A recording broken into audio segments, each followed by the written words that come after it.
Bah moi j'ai du mal à me remémorer les débuts au niveau scénario, comment il nous a pondu ça. Bon, il y a une chose qui est sûre, c'est que Laurent au début son film c'était un truc de 3 minutes, juste pour faire un truc copain, parce que ça faisait des années qu'il avait dans l'idée de faire un film un peu plus conséquent, avec l'arrivée des effets spéciaux numériques, je pense qu'il voulait un peu s'éclater et donner vraiment de la valeur à ce qu'il faisait d'habitude, parce que d'habitude c'était plutôt des trucages faits maison. C'est encore fait maison, mais ça a une petite pointe de professionnalisme.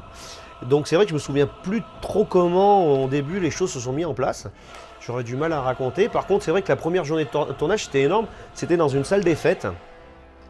Et tout ce qu'il y a de plus salle des fêtes, avec un carrelage moche, du crépi moche, des extincteurs moches. Et puis plein de gens qui étaient là, pas moches eux. Et pas beaucoup de gens se connaissaient. Alors ça, c'est excellent. Il y avait des gens qui venaient d'une association de jeux de rôle, il y avait des gens qui venaient d'un club de vidéastes amateurs, il y avait des gens qui venaient parce qu'ils avaient envie de venir, et puis il y avait la logistique sous Gélardin, bien sûr, il ne faut jamais oublier la logistique sous Gélardin, c'est important, parce qu'il y a tout le monde, toute la famille qui est derrière pour tout préparer, pour tout canaliser, et surtout préparer les bières et les pizzas, parce que ça c'est important, et Dieu sait que ça ils savent y faire dans la famille. Donc voilà, on était tous là, tout ce petit monde, ça grouillait un peu dans tous les sens. Laurent est arrivé avec les photocopies des dialogues et a dit à tout le monde, bah tiens, ça c'est ton texte, tu te démerdes, tu as une demi-heure pour l'apprendre, et après on tourne.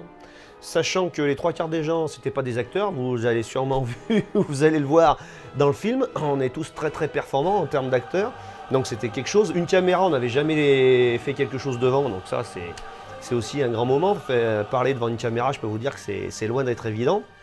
On avait des tentures avec pour faire les fonds bleus. Alors déjà tourner un film avec une caméra, avec un fond bleu qu'on ne savait même pas ce que ça devait représenter. Les 3 quarts des gens qui étaient là quand même, il faut le savoir, surtout au niveau du club, ils n'avaient jamais vu un Star Wars de leur vie. Alors à expliquer que Chewbacca qui voit Yoda dans le machin, des gens qui ne savent même pas ce que c'est Star Wars, je peux vous dire que c'était un grand moment pour notre réalisateur et il a un peu sué. Donc tout le monde s'y est mis, il y a eu beaucoup de bonne humeur. Beaucoup de bonne volonté de tout le monde, je pense que ça c'est clair. C'était assez sympa. Beaucoup de balbutiements aussi parce que je peux vous dire que devant les caméras, on lisait le texte, on faisait la phrase, on lisait le texte, on faisait la phrase. Mais il y a eu les combats, les gens ont improvisé des combats de laser, ça c'était super sympa. Et Dieu sait qu'il y avait une bonne équipe de gens qui maîtrisaient bien les sabres. Donc ça c'était assez sympa de les voir rouler sur leur tatami, s'entraîner à se donner des coups de bâton. Ah oui, parce que les bâtons, les sabres laser, en fait c'est des bâtons de ski. Ouais, c'est parce qu'on est au pays des montagnes ici. Donc Laurent a fait les sabres laser avec des bâtons de ski. Donc c'est bien parce que le bâton de ski, c'est suffisamment résistant pour pouvoir taper, mais franco quoi. Et des fois ça tapait un peu plus franco que de la normale, donc il y avait des doigts qui étaient pincés.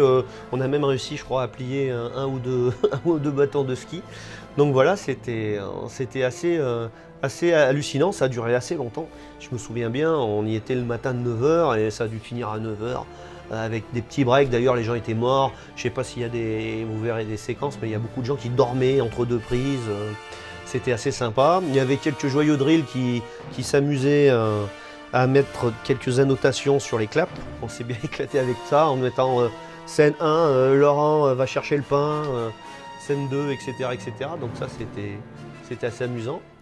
Et puis on a dû manifester parce que vu les horaires qu'on faisait, on a demandé tous les 35 heures.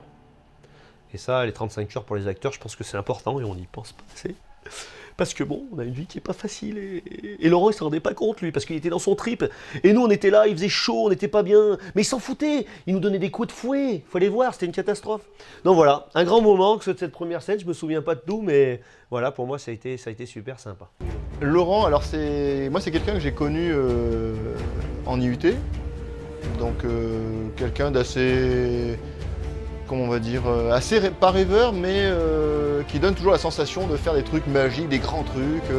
Il avait fait un mariage avec des harpes laser, il fait des choses comme ça. Bon, c'est Laurent, quoi. Et un jour, donc il se ramène comme ça, il me fait dis donc, tu voudrais pas être acteur dans un film?